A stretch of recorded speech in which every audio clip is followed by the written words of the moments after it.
त्रिभुज एबीसी में एडी माध्यिका है और एडी बराबर हाफ बीसी, तदनुसार कोण बीडी का 30 डिग्री हो तो कोण एसीबी का मान क्या होगा। तो चूंकि त्रिभुज एबीसी में एडी त्रिभुज एबीसी की माध्यिका है तो इसलिए क्या हो जाएगा, बीडी बराबर हो जाएगा डीसी। अगेन आपको एडी बराबर हाफ बीसी दिया हुआ है, एडी बराबर जो है हाफ बीसी, तो देयरफॉर क्या हो जाएगा, एडी बराबर बीडी बराबर डीसी, तीनों भुजा ये बराबर हो जाएगा। अब त्रिभुज एबीडी में देखिए, त्रिभुज एबीडी में एडी बराबर बीडी, तो त्रिभुज एबीडी में समान भुजाओं के समूह कोण बराबर होते हैं। इस भुजा के सामने का कोण ये और इस भुजा के सामने का कोण ये दोनों कोण बराबर होगा। तो एडी बराबर BD, therefore angle ABD equal to angle BAD equal to जो है 30 डिग्री हो जाएगा, ये 30 डिग्री हो जाएगा। अब त्रिभुज एबीडी में देखिए, त्रिभुज एबीडी में ये कोण 30, ये कोण 38, ये कोण कितना होगा 120 डिग्री। त्रिभुज के तीनों कोण का योगफल 180 डिग्री, तो कोण एडीबी बराबर कितना हो जाएगा 180 डिग्री। ये दोनों कोण को घटा देंगे तो 30 प्लस 30 कर देंगे, कितना हो जाएगा 180 डिग्री और माइनस 60 डिग्री, तो कितना हो जाएगा 120 डिग्री, तो ये हो जाएगा 120 डिग्री।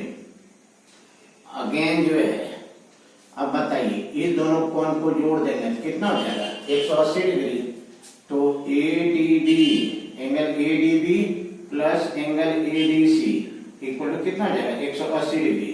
तो बताइए कोण एडीसी कितना हो जाएगा, एंगल एडीसी कितना हो जाएगा 180 डिग्री और माइनस एडीबी का मान जो है 120 डिग्री, 120 तो बराबर हो गया 60 डिग्री, तो ये हो गया 60 डिग्री। अब बताइए ये दोनों भुजा बराबर है, त्रिभुज एडीसी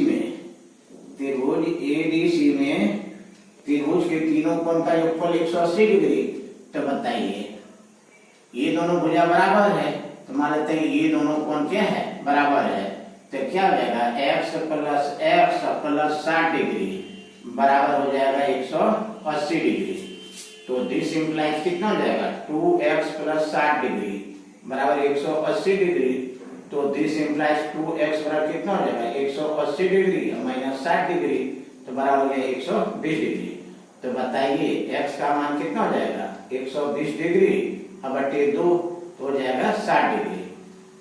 तो कहने का मतलब कोण एसीबी कितना निकलेगा 60 डिग्री, और 60 डिग्री किस ऑप्शन में दिया हुआ है, ऑप्शन सी में, तो करेक्ट आंसर आपका ऑप्शन सी होगा।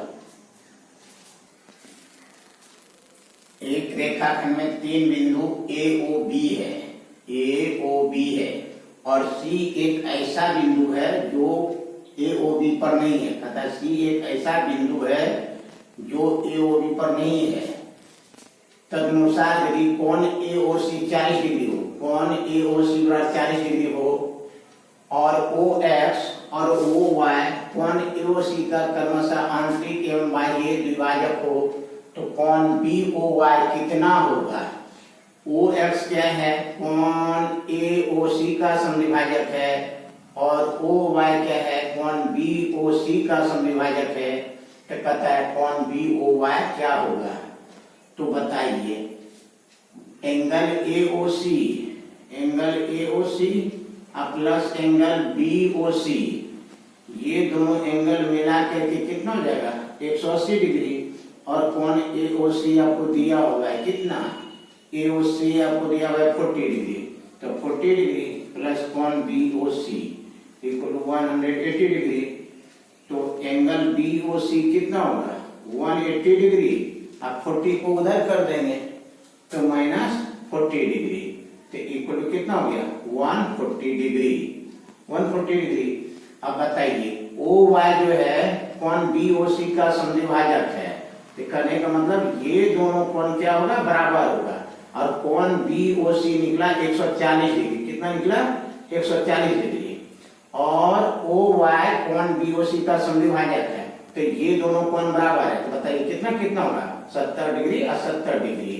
तो बताइए कोण BOY इक्वल टू जो है कोण COY इक्वल कितना जाएगा 140 डिग्री बाय 2, तो 70 डिग्री।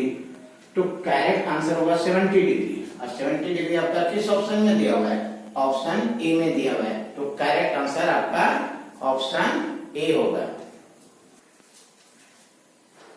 नीचे दिए गए चित्र में रेखाएं K और L समानांतर है, K और L आपस में समानांतर है, तो A प्लस B का मान क्या होगा, कोण A और कोण B का मान क्या होगा। तो याद रखिएगा कि यदि K समानांतर L तो कोण AOB का जो मान होगा कोण A प्लस कोण B के बराबर होगा। सिंस A प्लस B का जो मान होगा कोण AOB के मान के बराबर होगा, तो कोण AOB कितना है 45 डिग्री। तो करेक्ट आंसर होगा 45 डिग्री। कैसे होगा, तो मान लेते हैं कि पॉइंट O से K और L के समानांतर एक रेखा खींच देंगे, ठीक है। तो ये कोण A है, तो ये कोण कितना हो जाएगा A, और ये कोण B है, तो ये कोण कितना हो जाएगा B, एकांतर कोण से। ये और ये समानांतर है और ये तिर्यक रेखा काटती है, तो कोण A और ये कोण एकांतर कोण हो जाएगा, तो कोण A हो गया। और फिर ये और ये समानांतर, तो ये कोण और ये कोण क्या हुआ, एकांतर कोण का युग्म, तो ये दोनों कोण बराबर हो जाएगा। तो बताइए A प्लस B का मान कितना होगा 45 डिग्री। तो करेक्ट आंसर होगा 45 डिग्री। और 45 डिग्री आपका किस ऑप्शन में दिया हुआ है, ऑप्शन ए में। तो करेक्ट आंसर आपका क्या होगा बताइए, ऑप्शन ए हो जाएगा। दो संपूरक कोण 2:3 के अनुपात में है, कोण कितना डिग्री है, तो संपूरक कोण किसको कहते हैं, यदि दो कोण का योगफल 180 डिग्री होता है उसको संपूरक कोण कहा जाता है। तो संपूरक कोण का रेशियो दिया हुआ है 2:3। कहने का मतलब 2 + 3 कर देंगे कितना हो जाएगा 5, तब 5 के बराबर जो है 180 डिग्री। तो बताइए 1 बराबर कितना हो जाएगा 180 डिग्री बटे 5, तो 36 पंचे 180 डिग्री। तो बताइए 2 रेशियो बराबर कितना हो जाएगा, 2 रेशियो बराबर कितना हो जाएगा 36 गुना 2, तो 36 गुना 72 डिग्री। और 3 रेशियो बराबर कितना हो जाएगा, तो 36 गुना 3, 36 दिया कितना हो जाएगा 108 डिग्री। तो आंसर होगा 72 डिग्री और 108 डिग्री। 72 डिग्री और 108 डिग्री किस ऑप्शन में दिया हुआ है, ऑप्शन सी में। तो करेक्ट आंसर आपका ऑप्शन सी होगा। किसी को 2 सेंटीमीटर, 3 सेंटीमीटर, 5 सेंटीमीटर और 6 सेंटीमीटर लंबाई वाले खंडों में से किन्हीं 3 रेखा खंडों को लेकर के कितने त्रिभुज बनाए जा सकते हैं। तो बताइए 2 सेंटीमीटर, 3 सेंटीमीटर, 5 सेंटीमीटर और 6 सेंटीमीटर का कितना युग्म बनेगा, ये 4 युग्म बनेगा, 4 युग्म बनेगा, ठीक है ना। 2 3 5, 2 3 6, 2 5 6, 3 5 6। कैसे बनेगा, 2 3 5, 2 3 6, 2 5 6, 3 5 6 का युग्म बनेगा। अब त्रिभुज का जो निर्माण होता है, तो त्रिभुज में किन्हीं 2 भुजाओं का योगफल, त्रिभुज में किन्हीं 2 भुजाओं का योगफल तीसरी भुजा से बड़ा होता है। तो 2 + 3 5 सेंटीमीटर, 5 से बड़ा नहीं है, तो इससे त्रिभुज का निर्माण नहीं हो सकता है। फिर देखिए 2 3 5, 5 जो है 6 से बड़ा नहीं है, इससे त्रिभुज का निर्माण नहीं होगा। फिर देखिए 2 5 7, 7, तो 7 जो है 6 से बड़ा है, इससे त्रिभुज का निर्माण होगा। उसके बाद 3 + 5 8, तो 8 6 से बड़ा है, इससे त्रिभुज का निर्माण होगा। तो कितने त्रिभुज का निर्माण होगा, 2 त्रिभुज का निर्माण होगा। और 2 देखिए तो किस ऑप्शन में दिया हुआ है, आपका ऑप्शन बी में दिया हुआ है। तो करेक्ट आंसर आपका ऑप्शन बी होगा। ये बहुत ही इंपॉर्टेंट क्वेश्चन है, ये आपका एसएससी एग्जाम में जो है ये क्वेश्चन जो है पूछा जा चुका है। बताइए किसी को कुछ दिक्कत है तो बताइए। Thank you.